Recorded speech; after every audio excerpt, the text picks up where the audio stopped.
बोला पुंडलिक वरदे हरी विठ्ठल. श्री ज्ञानदेव तुकाराम. पंढरीनाथ भगवान की जय. माऊली ज्ञानेश्वर महाराज की जय. जगद्गुरु तुकाराम महाराज की जय. ज्ञानेश्वरीचा अध्याय 14वा, गुणातीत योग. या अध्यायाचं आपण वाचन आणि निरूपण करत आहोत. 348 ओव्या झालेल्या आहेत, 13 भाग झालेले आहेत आणि 23 श्लोक झालेले आहेत. या 14व्या अध्यायातला आज 24वा श्लोक आणि भाग नंबर 14 आपण पाहणार आहोत. पण तत्पूर्वी पाठीमागच्या भागात काय झालेलं आहे थोडक्यात लक्षात घेऊयात आणि पुढे जाऊयात. तर लक्षात घ्या की या भागामध्ये, या अध्यायामध्ये आपल्या हे लक्षात आलं की प्रकृती आणि भगवंत यांच्या बीजापासून प्रवृत्तीची गर्भधारणा होते आणि मग ते मायेचं बाळ जन्माला येतं आणि अशा पद्धतीनं सृष्टी निर्माण होते. ज्यावेळेस मनुष्याचा देह जन्मास येतो त्याच वेळेस त्याच्याबरोबरच 3 गुण त्याच्या बरोबर येतात. सत्वगुण, तमोगुण आणि रजोगुण हे त्याच्या शरीराबरोबर येतात. पण जो आत्मा असतो तो तर अविनाशी आहे. पण शरीराबरोबरच आत्म्याला सुद्धा या गुणांनी बाध्य होतो तो आत्मा. सत्वगुणापासून अहंकार निर्माण होतो, रजोगुणापासून दुःख निर्माण होते आणि तमोगुणापासून अज्ञान निर्माण होते. अशा पद्धतीनं हे गुण, तिन्ही गुण जीवास बाध्य असतात, बाधतात, बंधन करतात असतात. अशा पद्धतीनं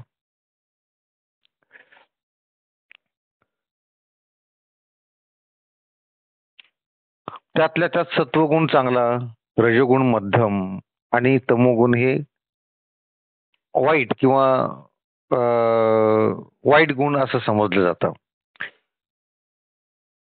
पण जर मुक्ती हवी असेल, जर आपल्याला मुक्ती हवी असेल, जन्म मरणातून आपल्याला मुक्त व्हायचं असेल तर या तिन्ही गुणांपासून मुक्त व्हायला हवं, गुणातीत व्हायला हवं, या गुणांच्या पलीकडे जायला हवं. गुणातीत होईल तरच आपण ब्रह्मस्थानास प्राप्त होऊ शकतो, अन्यथा होऊ शकत नाही.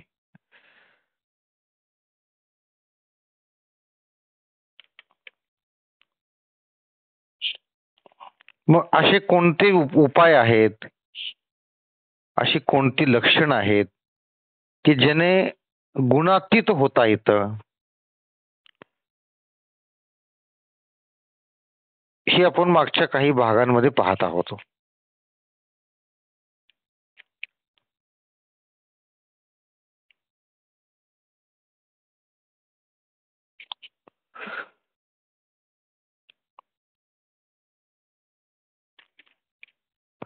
पाठीमागच्या भागात आपण गुणातीताची लक्षणं पाहिलेली आहेत. ती लक्षणं काय परत सांगतो.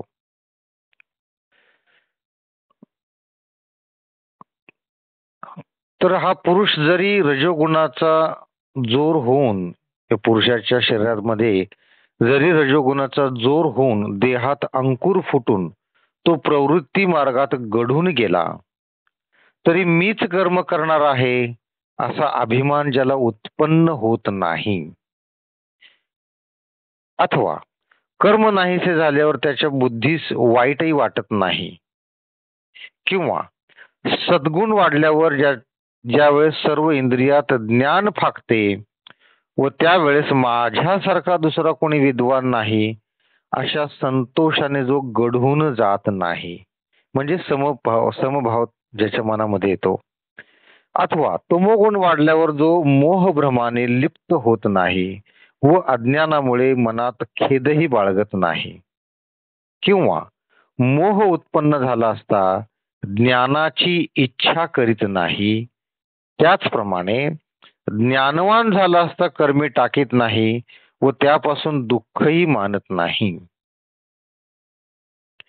सकाळ, दुपार व सायंकाळ यांची सूर्याला जशी गणना नसते, तसा जो देहावर उत्पन्न होणाऱ्या गुणांकडे लक्ष देत नाही.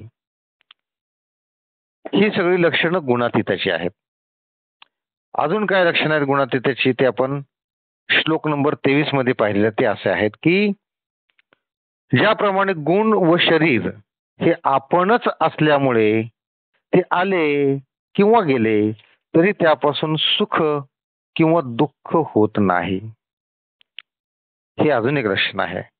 पुढचं लक्षण काय की वाटसरू जसा मुक्कामापुरता उतरतो त्याप्रमाणे उदासीन वृत्तीने असे लोक देहात वास करतात.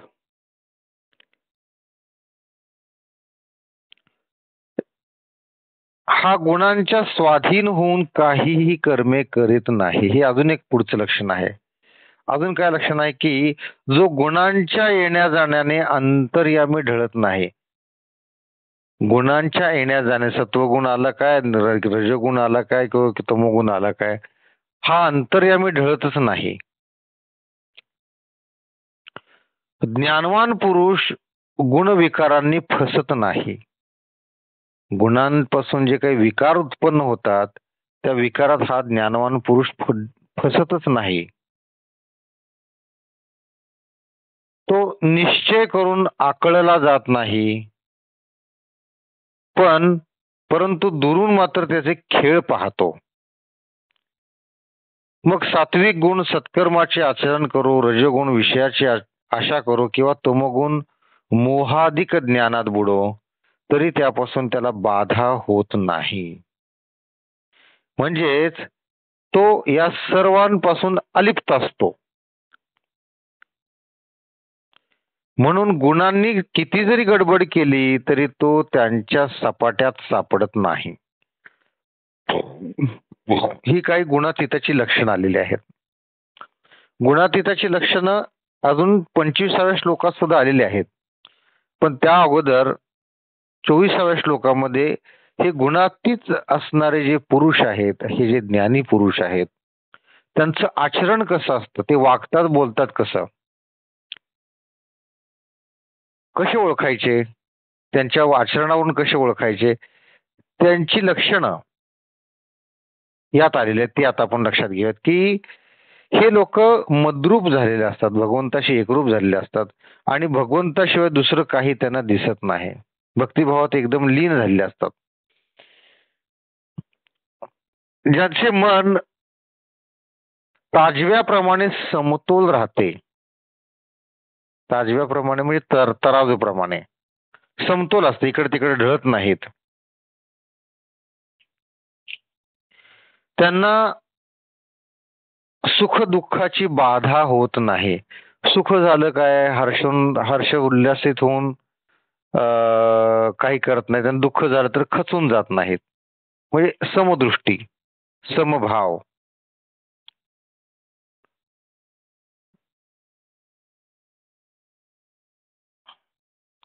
त्यामुळे ते आत्मस्वरूपात लय झालेले असतात आणि देहात जरी असले तरी त्यांच्यावर सुख दुःखाची बाधा पावत नाही. अजून काय लक्षण आहेत बघायची. अजून आचरण त्यांचं कसं असतं, देहातील आत्म्यास सुख व दुःख ही दोन्हीही सारखीच आहेत, कारण तो गुणांपासून अलिप्त असतो. अजून काय लक्षण आहे की जो आत्मस्वरूपी लीन आहे त्यास सुख व दुःख यांची जाणीव सारखीच योग्यता आहे. नंतर काय की आत्मस्वरूपाच्या बुद्धीस भंग होत नाही. त्यांची जी साम्य बुद्धी असते ती कशानेही भंग पावत नाही. त्यांची निंदा केली काय किंवा स्तुती केली काय, त्यापासून त्यांना राग किंवा लोभ काहीच उत्पन्न होत नाही. असे हे काही लक्षण आहेत.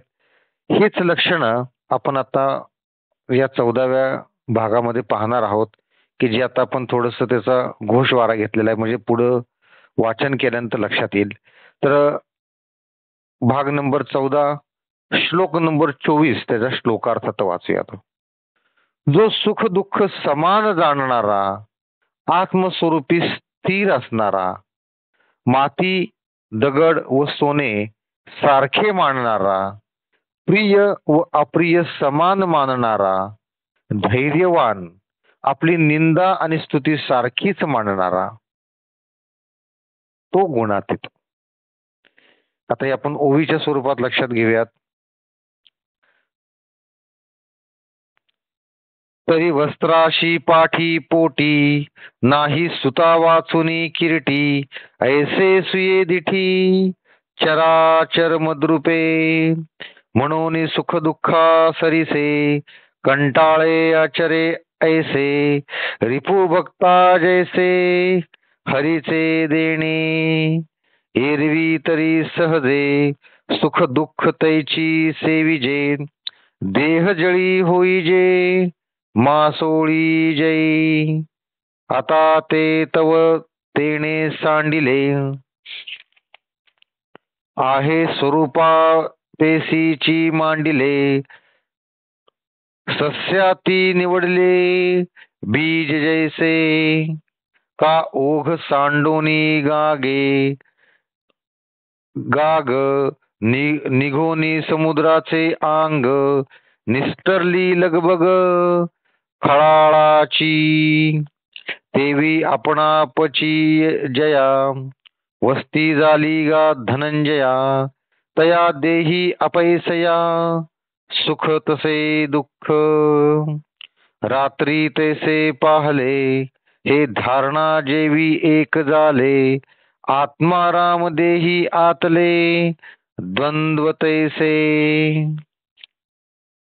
अर्जुना, ज्याप्रमाणे वस्त्राच्या आत व बाहेर सुतावासून दुसरे काहीच नाही, त्याचप्रमाणे जो मद्रूप झाला आहे त्याला सर्व चराचरात माझ्या स्वरूपाशिवाय काहीही दिसत नाही.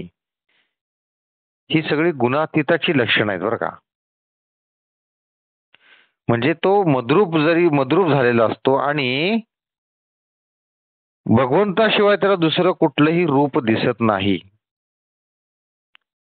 जसं वस्त्राच्या आत आणि बाहेर सुताशिवाय दुसरं काय नसतं, त्याप्रमाणे. म्हणून ज्याप्रमाणे ईश्वर आपल्या शत्रूस व भक्तास सारखीच मुक्ती देतो, त्याचप्रमाणे सुख व दुःख प्राप्त झाले असता त्याचे मन ताजव्याप्रमाणे समतोल राहते, तराजूप्रमाणे समतोल. सुख आलं काय दुःख आलं काय त्याला काही फरक पडत नाही. जसे भगवंत त्यांच्या शत्रूस किंवा भक्तास सारखीच मुक्ती देतात. आपण 4थ्या अध्यायामध्ये पाहिलेलं आहे की भगवंतांनी मुक्ती कुणाकुणाला दिलेली आहे. त्यात काही त्यांचे भक्त होते, काही शत्रू सुद्धा होते की ज्यांना भगवंतांनी मुक्ती दिलेली आहे. बाकी देहरूप जलात मनरूपी मासा खेळत असला म्हणजे सुख व दुःख यांची सहज बाधा होते. आता देहाभिमान सोडून आत्मरूप झाल्यामुळे बीज पेरून धान्य आल्यावर त्यात जसा बीजाचा परिपाक होतो किंवा गंगा समुद्रात मिसळून गेल्यावर जसा तिचा खळखळाट आपोआप बंद होतो, त्याचप्रमाणे अर्जुना, ज्याने आत्मस्वरूपी लय लावले आहे तो देहात असला तरी सुख व दुःख यापासून बाधा पावत नाही. पुढचं लक्षण आहे बघा हे, की त्याला सुख झालं काय दुःख झालं काय तरी त्याला त्याची बाधा पावत नाही, जरी तो देहात असला तरी सुद्धा, जिवंत असला तरी सुद्धा. कोणी मृत्यू पावलेला असेल तर त्या प्रेतास सुख म्हणजे त्याला चटका दिला काय किंवा त्याला त्याच्या अंगाला अत्तर लावलं काय त्याला काहीच फरक पडत नाही. म्हणजे सुख आणि दुःख हे जिवंत माणसाला असतात, प्रेताला नसतात. मग तसंच इथे सांगितलेलं आहे की तो जिवंत असताना सुद्धा त्याला सुख आणि दुःख यापासून तो बाधा पावत नाही. म्हणजे काय लेवलला गेलेला असेल बघा तो. गुणातीत होतात म्हणजे काय लेवलला गेलेलं असेल बघा. आपल्याला थोडं काय झालं की आपण लगेच तक्रार करतो. लगेच आपली तक्रार असते, मीठ कमी पडलं, कळत नाही का? तिच्या आई-वडिलाचा, तिच्या माहेरचा सगळा उद्धार करून टाकतो आपण. ताट फेकून देतो, भिरकावून देतो. एवढं क्षुल्लक कारण आपल्याला तमोगुणास तमोगुणात एंट्री करण्यासाठी भास होतं आपल्याला. छोट्या-छोट्या गोष्टींना आपण तमोगुणात जातो. रागा करतो, रागाराग करतो, इतरांना वाईट बोलतो, इतरांची चाडीचुगडी करतो, छोट्या-छोट्या कारणांना. तेच जर समजा थोडं मीठ कमी पडलं किंवा जास्त पडलं, अहो ठीक आहे, होतं कधी-कधी. थोडं मीठ दे गं वरून, झालं, संपतो विषय. आपल्या आयुष्यातील प्रत्येक क्षण महत्वाचा आहे. तो असा वाया घालवायचा का? प्रत्येक क्षणाचा उत्सव करता यायला पाहिजे. म्हणजे प्रत्येक क्षण आनंदात घालवता यायला पाहिजे. ही सुद्धा कला आहे. आयुष्य असं जगता यायला हवं. की प्रत्येक क्षणात जर प्रत्येक ह्याच्यात जर आपण तक्रार करत राहिलो, बऱ्याच जणांची तक्रार करण्यापाठीमागची कारणं वेगळी असतात. त्यांना असं वाटतं की मी आत्ता जर नाही सांगितलं तर ही कायमच मीठ कमी टाकेल, कायमच अशा चुका करत राहील. म्हणून हे प्रत्येक क्षणी इतरांना शिकवत असतात. का? तर त्याने फ्युचरमध्ये असं काही करू नये. आयुष्यामध्ये एवढ्या गोष्टी आहेत, त्या चुका होत राहणार आहेत. असं काही नाही तुम्ही किती जर शिकवलं, तुम्ही अख्ख्या जगाची काही पाठशाळा उघडू शकत नाही. अख्ख्या जगाला तुम्ही काही शिकवू शकत नाही. त्याऐवजी तुम्ही स्वतःला शिकवा. स्वतःला हे शिकवायचं आहे, की दुसऱ्याला शिकवायचं नाहीये, हे स्वतःला शिकवायचं आहे. ते जर शिकला, तर तुम्ही स्वतःही आणि तुमच्या बरोबरचे हे दोन्हीही सुखात राहतात. वादविवाद होत नाही, भांडण-तंटे होत नाहीत. इतरांना वाईट बोलणं होत नाही. तमोगुणात आपण जात नाही. आपण कायम सत्वगुणात राहतो मग. साधी गोष्ट आहे, सामंजस्यानं राहायचं.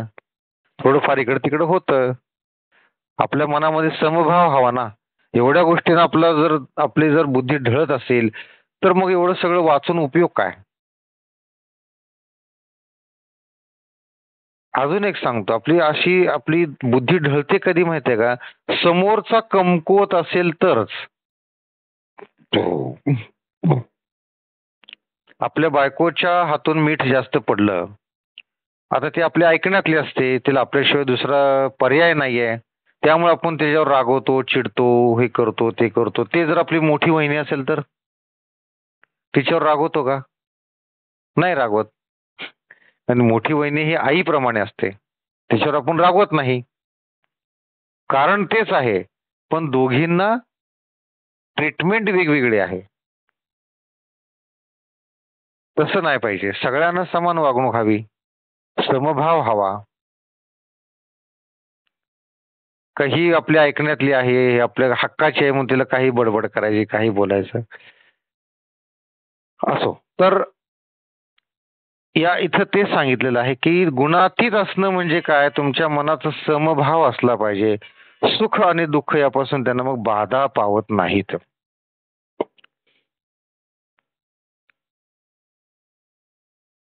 पै निद्रिताचेनी अंगेसी साप तैसी उर्वशी तेवी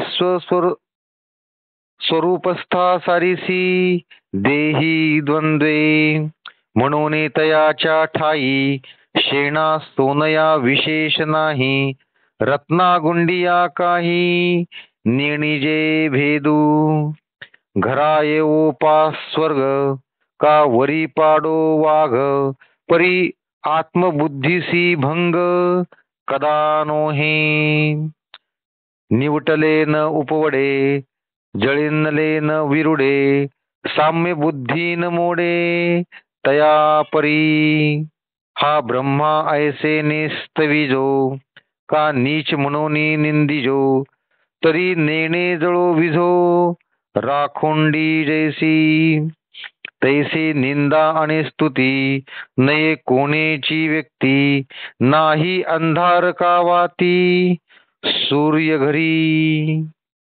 ज्याप्रमाणे निजलेल्या मनुष्याचे एका अंगास साप व दुसऱ्या अंगास उर्वशी जरी असली तरी त्या दोघांसाठी सारखीच योग्यता असते, त्याप्रमाणे जो आत्मस्वरूपी लीन झाला आहे त्यास सुख व दुःख यांची सारखीच योग्यता असते.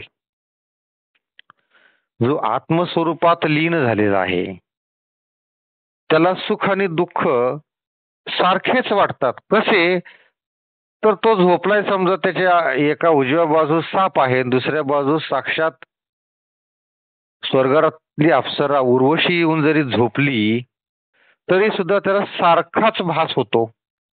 त्याच्यासाठी दोन्ही सारखंच. एवढा समभाव असला पाहिजे, एवढा समभाव असला पाहिजे.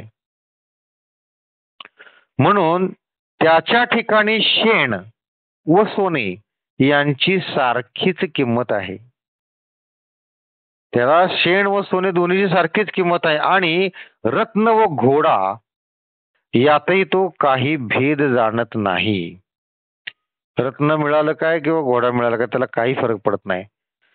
स्वर्ग सुख घरी चालत येवो अथवा त्यास खाण्याकरिता वाघ त्याच्यावर धावून येवो, परंतु त्याच्या आत्मस्वरूपाच्या बुद्धीस भंग होत नाही. तो आत्मस्वरूपात एवढा लीन झालेला असतो की वाघ जरी खायला आला किंवा स्वर्ग सुख घरी चालत जरी आले तरी त्याला काही फरक पडत नाही. बघा, असे लोक असतात.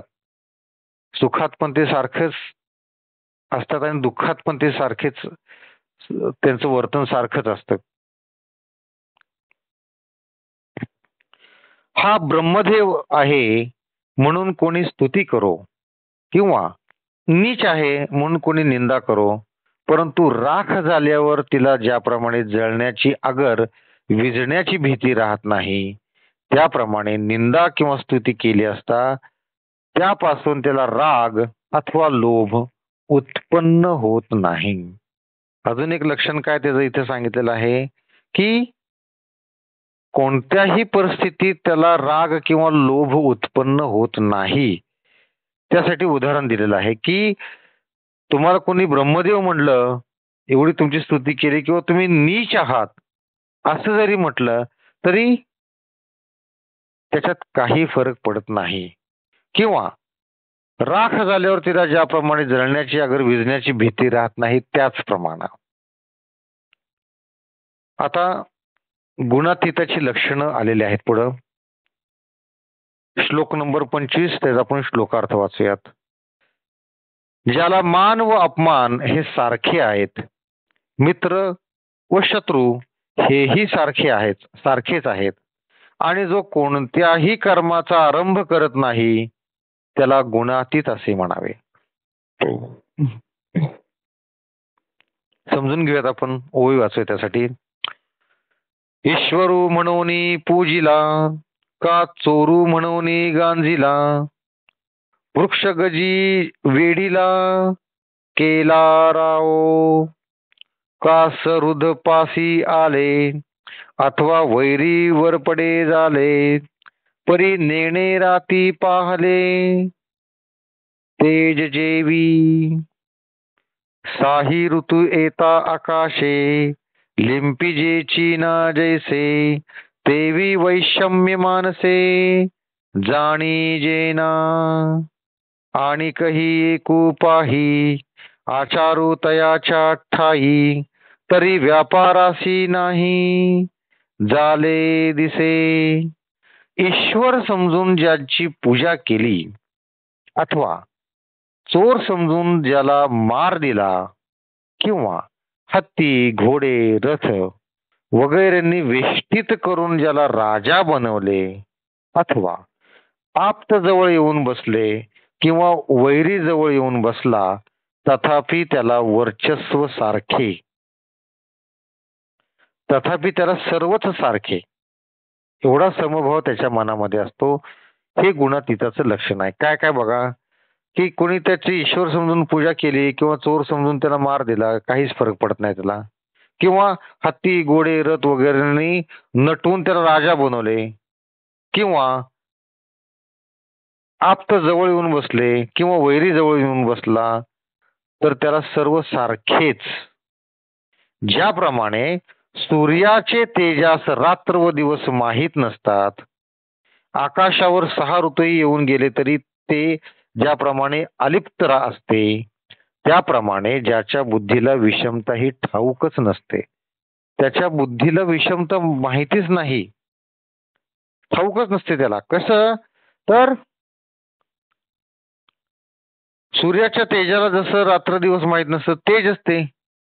सूर्याला रात्र कधी माहितीच नाही, दिवसच कायमचा. किंवा आकाशात 6 ऋतू जरी येऊन गेले तरी आकाशाला त्याच्यापासून काहीच फरक पडत नाही, ते त्यापासून अलिप्त असतं. त्याचप्रमाणे ज्याच्या बुद्धीला विषमता ही कधी ठाऊक नसते, ज्याच्या ठिकाणी आणखी असे दिसते की तो कोणतेही व्यापार करीत नसतो, कोणताही व्यापार करीत नसतो. असा व्यापार करीत नाही म्हणजे कोणतीही गोष्ट आरंभ करत नाही, प्रवृत्ती मार्गापासून दूर राहतो व ज्ञानवान असल्यामुळे त्याच्या कर्माची फळे जळून जातात. काय समजून घ्यायचं आपण. सर्वारंभा उटकले, प्रवृत्तीचे तेथ मावळले, जळती गा कर्मफळे ते तो आगी. दृष्टाचे नावे, भावीची जीवी नुगुवे, सेवी जे का स्वभावे, पैठे होये सुखेना शिणे, पाषाणू का जिणे माने, तैसे सांडी मांडी मने, वर्जिली असे. आता किती हा विस्तारू, जाणे ऐसा आचारू, जयाच्या तोची संचारू, गुणातीतू. गुणांते अतिक्रमे, घडे उपाये जेणे, तो का ऐक म्हणे श्रीकृष्णनाथू.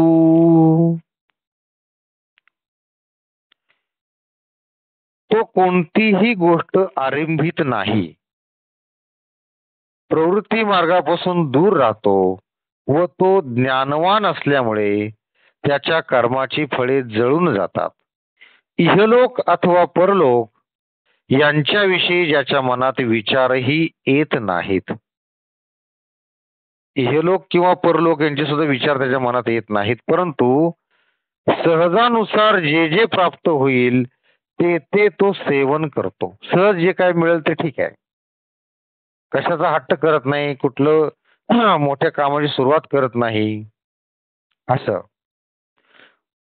जो सुख झाले असता आनंद मानत नाही व दुःख झाले असता क्षीण मानत नाही, पाषाणाप्रमाणे ज्याचे मन कठीण आहे, त्याचप्रमाणे जो मनाने काही एक व्यापार करीत नाही.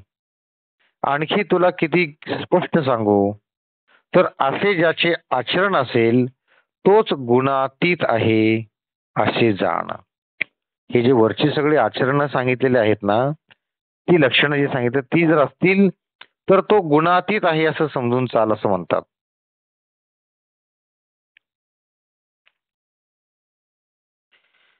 श्रीकृष्ण म्हणतात की तसा गुणातीत होण्याकरता गुणांची बाधा कोणत्या उपायाने होत नाही ते तुला सांगतो. आता गुणातीत कधी होतो माणूस, तर गुणांपासून जो दूर राहतो, गुणांची बाधा स्वतःवर होऊ देत नाही. आता गुणांची बाधा आपल्यावर होऊ नये म्हणून त्याच्यावर उपाय काय आहेत. म्हणजे गुणातीत होण्यासाठी गुणांची बाधा व्हायला नाही पाहिजे ना, तर गुणांची बाधा होऊ नये म्हणून उपाय काय आहेत. ते आता या पुढच्या श्लोकामध्ये आपल्याला बघायला मिळेल. त्याचा श्लोकार्थ वाचूयात.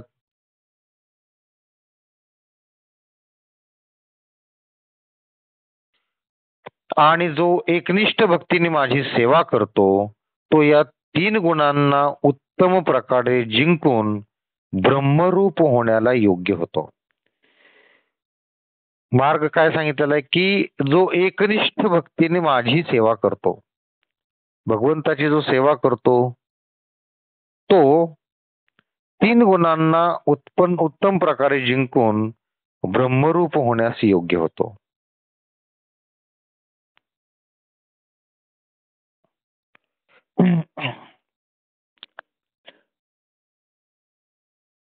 तरी व्यभिचाररहित चित्ते भक्ती योगे माते सेवी तो गुणाते जकळू शके.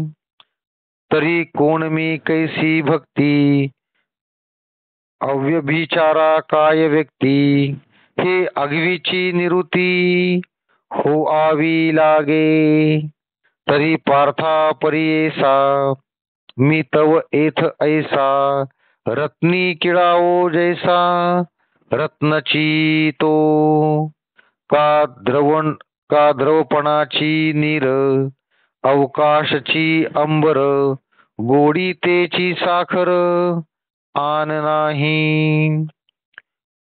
वनितेची ज्वाळ दळाची नाव कमळ वृखतेची डाळ फळादिक. आता गुणांची बाधा होऊ नये म्हणून काय उपाय सांगितले बघा. तर जो माझी एकनिष्ठ मनाने भक्ती करतो तो या गुणांचा नाश करू शकतो. पहिल्याच वाक्यामध्ये याचा उपाय सांगितलेला आहे.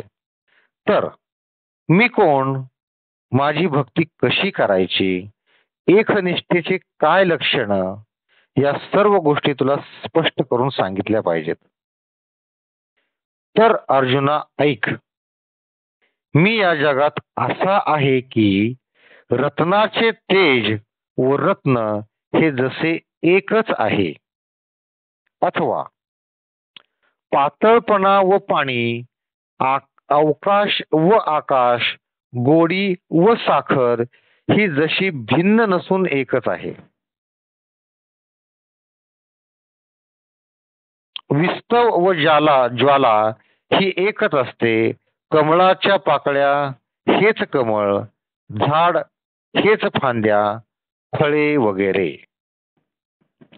म्हणजे भगवंत काय म्हणतात की जो माझी एकनिष्ठेने भक्ती करतो तो या 3 गुणांचा नाश करू शकतो. तर मी कोण आहे आणि माझी भक्ती कशी करायची, एकनिष्ठेची काय लक्षणं आहेत, एकनिष्ठा कशी असावी, या सर्व गोष्टी तुला स्पष्ट करून सांगितल्या पाहिजे. आता तेच काय सांगतात बघा. तर अर्जुन ऐक, मी या जगात असा आहे की भगवंत कसे आहेत की रत्न आणि त्याचे तेज हे एकच आहे, किंवा पातळपणा आणि पाणी हे वेगवेगळं असू शकतं का, किंवा अवकाश व आकाश, गोडी व साखर ही एकमेकाचीच रूप आहेत ना, किंवा विस्तव व ज्वाला, कमळाच्या पाकळ्या आणि कमळ, झाड आणि फांद्या व फळे वगैरे. अगा ही म्हणजे आकर्षिले तेची हिमवंत जेवी झाले, नाना दूध मुराले तेची दही, तैसे विश्व येणे नावे हे मीच पै आगवे, घेई चंद्रबिंब सोलावे नलगे जेवी. घृताचे थिजले पण न मोडता घृताची जाण, का नाटिता काकण सोनेची ते, न उकलिता पटू तंतूची असे स्पष्टू, न विरविता घटू मृत्तिका जेवी. म्हणून विश्वपण जावे मग माते घे आवे, तैसा नवे आगवे सकटची मी. ज्याप्रमाणे थंडी व ज्या ठिकाणी थंडी वास करतो तो हिमालय पर्वत हे दोन्ही एकच आहेत. व दूध विरजले म्हणजे ज्याप्रमाणे त्यालाच दही म्हणतात, त्याचप्रमाणे विश्व म्हटले म्हणजे ते सर्व मद्रूपच आहे. पहा की चंद्राची कला पाहणे झाल्यास ती जशी चंद्रापासून सोलून काढावी लागत नाही का, की दोन्ही एकच आहे. तूप जरी थिजले तरी त्या स्थितीत ते तूपच राहते. तूप जरी आटलं, आता थंडी दिवसात तूप बघा आळून जातं. म्हणून ते काय डालडा म्हणतो का, ते तूपच असतं ना. किंवा कंकण आटवून जरी त्याची लगड केली नाही तरी ते जसे सोनेच होय. हातातलं जे कंकण असतं ना, ते वितळवून आटवून त्याची लगड केली नाही म्हणजे ते काय सोने नाही असं होतं, ते सोनच असतं. वस्त्र फाडून त्यातील तंतू जरी निराळे केले नाहीत तरी ते जसे तंतुमयच आहेत. व मडके फोडून विरवले नाही तरी ती ज्याप्रमाणे मातीच होय, त्याप्रमाणे विश्वलयास गेल्यावर मग माझी प्राप्ती करून घ्यावी अशातला प्रकार नसून विश्वासकटच मला जाणले पाहिजे. हे फार महत्वाचं आहे. एवढी जी लक्षणे दिलेली आहेत ना, एवढी जी उदाहरणं दिलेली आहेत ना, ती एवढ्यासाठी दिलेली आहेत की भगवंत काय म्हणतात की माझे एकनिष्ठपणाची लक्षणं काय आहेत ते तुला सांगतो. की रत्न आणि तेज वेगळं नाही, किंवा पाणी आणि पातळपणा जसा वेगळा नाही, आकाश व अवकाश जसं वेगळं नाही, गोडी आणि साखर जसं वेगळं नाहीये, त्याचप्रमाणे अशी भरपूर उदाहरण दिलेली आहेत. त्याचप्रमाणे विश्व लयास गेल्यावर मग माझी प्राप्ती करून घ्यावी अशातला प्रकार नाही, तर विश्वासकटच मला जाणले पाहिजे. हे महत्वाचं आहे.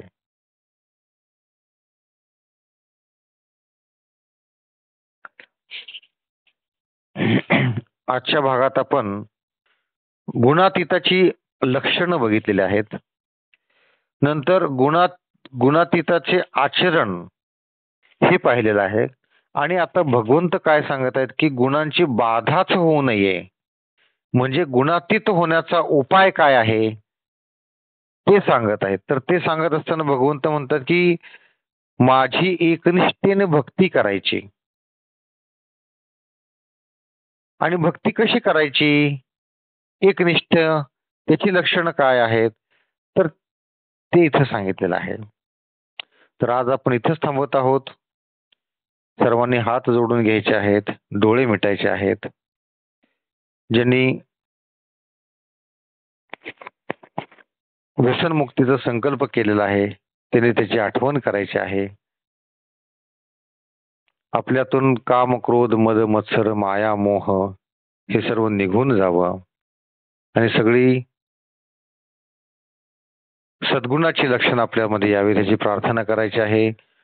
बोला पुंडलिक वरदेव हरी विठ्ठल. श्री ज्ञानदेव तुकाराम. पंढरीनाथ भगवान की जय. माऊली ज्ञानेश्वर महाराज की जय. जगद्गुरु तुकाराम महाराज की जय.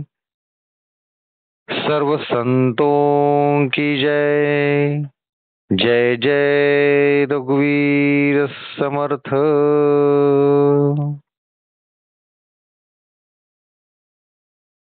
रामकृष्ण हरी.